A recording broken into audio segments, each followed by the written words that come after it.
Hoy, 8 de marzo, Día Internacional de la Mujer, vamos a abordar uno de los temas clave en la lucha justamente por la igualdad de género, los retos legales que enfrentan las mujeres, especialmente en lo que respecta al ejercicio de sus derechos políticos. Y para hablar sobre esto, saludo con mucho gusto a Claudia Rodríguez, socia de Santa Marina y Esteta y consejera de Abogadas MX. ¿Cómo estás, Claudia? Muy buenos días. Muy buenos días, muchísimas gracias por este espacio. Pues muy contenta de estar aquí con ustedes y muy reflexiva, obviamente, en este día que conmemoramos pues, por todas estas situaciones, ¿no? Así es, Claudia, muchas gracias a ti por esta comunicación y preguntarte justamente, porque bien lo mencionas, es un día de reflexión. ¿Qué falta por hacer justamente en este tema específico de los derechos político-electorales de las mujeres? Mira, en materia político-electoral creo que el avance es significativo, ¿no?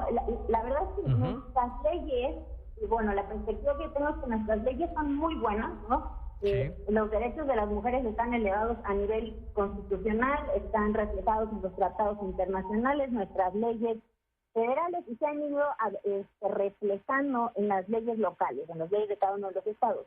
Entonces, lo que yo veo es que el reto está más realmente en la implementación de estos derechos que ya están garantizados por nuestras leyes, ¿no? Digamos que la realidad, normalmente el derecho da un paso atrás de la realidad porque vas legislando respecto de lo que va pasando, y en este caso aquí pues creo que la realidad es que tenemos una desigualdad de género importante. Entonces el derecho está tratando de compensar eso o de solucionar esta desigualdad a través de legislación que ya es vigente. Sin embargo, ahora los retos están en tener presupuesto suficiente, tener recursos humanos suficientes para hacer que estos derechos ya consagrados sean una realidad, ¿no? Porque en materia electoral, pues mucho se ha hablado de la paridad de género, que ya es una realidad en las cámaras, ¿no? En las elecciones del año pasado lo vimos. Entonces creo que es más un tema de que estos derechos que ya tenemos reconocidos en la ley se puedan implementar, ¿no? Político-electorales o cuestiones de discriminación, de violencia de género, que son pues realmente muy preocupantes, ¿no? Tenemos una brecha salarial del 16%, y no me refiero ni solo en el sector público, ni solo en el sector privado, ¿no? Una mayor participación de las mujeres en la economía informal y menos participación de las mujeres en la economía formal, lo que les garantiza pues menos derechos laborales. Entonces creo que los retos son muchos, y creo que son retos tanto prácticos como de cambio de mentalidad, son culturales. Vemos también mucho, ¿no? Este tema de que, pues sí, la igualdad salarial, la igualdad en el trabajo, la garantía de los derechos laborales, etcétera, pero al final del día hay un tema de idiosincrasia en el que las mujeres somos las encargadas de las labores de cuidado, de las labores del hogar, que es lo que se llama mucho como la segunda jornada. Exactamente, Claudia, mucha gente pudiera decir, porque sabemos que, y bien lo mencionaba, se ha legislado en favor, por ejemplo, de la paridad de género en la Cámara de Diputados, en el Senado, en muchos congresos locales. Ya estamos viendo una realidad en cuanto a mitad y mitad, ¿no? Mucha gente pudiera preguntarse también, ¿por qué? Si ya llegamos a esas instancias en las que existe esta paridad en las personas encargadas de legislar, ¿por qué no podemos avanzar también en los otros sectores y lograr una igualdad, una paridad general? Mira, yo te diría que lo que implicó la paridad fue, bueno, es algo creo que extraordinario, ¿no? Pero además no fue algo que estuviera libre de resistencias. Hubo muchas resistencias, hubo juicios político-electorales, hubo mucha controversia en su momento.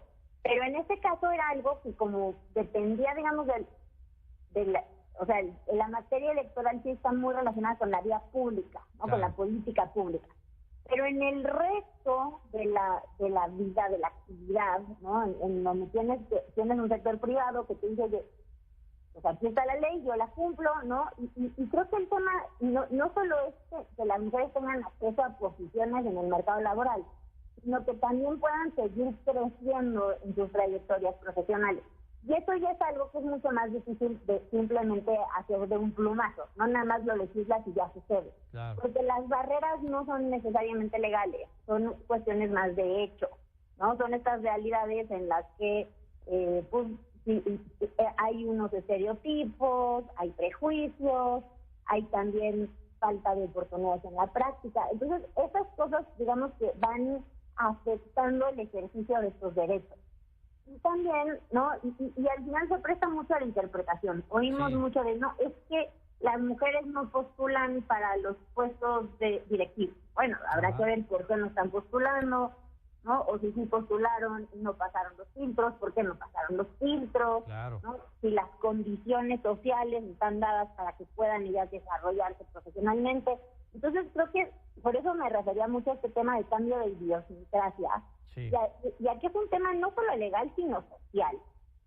Exactamente, bien lo dices, Claudia. También sabemos, por ejemplo, que existen muchas barreras en cuanto luego al momento de las contrataciones, ¿no? De si es mujer, bueno, pues es que sabes que en algún punto se va a embarazar, voy a tener que darle días de descanso, o este tema ahora también que se está hablando mucho de los días de descanso cuando tienen malestares por la menstruación, ¿no? Y esto hace también que luego los empleadores no quieran arriesgarse, por así decirlo, a contratar mujeres. También esto tiene mucho que ver, bien lo dices, con la idiosincrasia. Claro, es un tema idiosincrasia y también es un tema muy relacionado con, por ejemplo, las licencias por maternidad o el periodo de incapacidad. En realidad, pues atiende a un tema fisiológico, ¿no? O sea, hay un necesario, yo no le llamaría descanso, pero como una ralentización de las actividades cuando estás en la etapa final del embarazo por el bienestar tanto de la mamá como del bebé.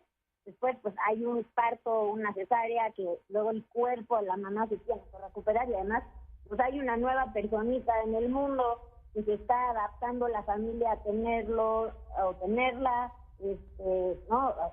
Cambio de rutina, cambio de todo, y entonces son estos días como la licencia de maternidad. La licencia de paternidad es mucho más corta.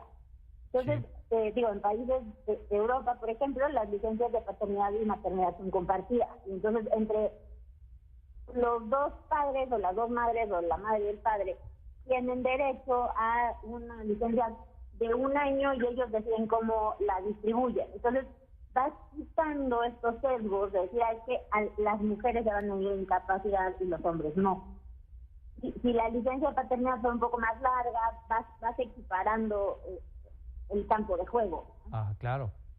Sí, exactamente, Claudia. Hay mucho por reflexionar, hay mucho por hacer todavía en materia de igualdad, en materia de paridad. Es importante justamente este tipo de análisis, este tipo de reflexiones a favor justamente para lograr en algún momento esta igualdad total de mujeres y hombres en nuestro país. Claudia Rodríguez, socia de Santa Marina y Esteta y consejera de Abogada MX, te agradecemos muchísimo esta comunicación y ojalá pues también podamos seguir platicando más adelante en favor justamente y para lograr esta igualdad. Muchísimas gracias y quedo a tus órdenes. Gracias, muy buenas tardes. Igualmente, hasta luego.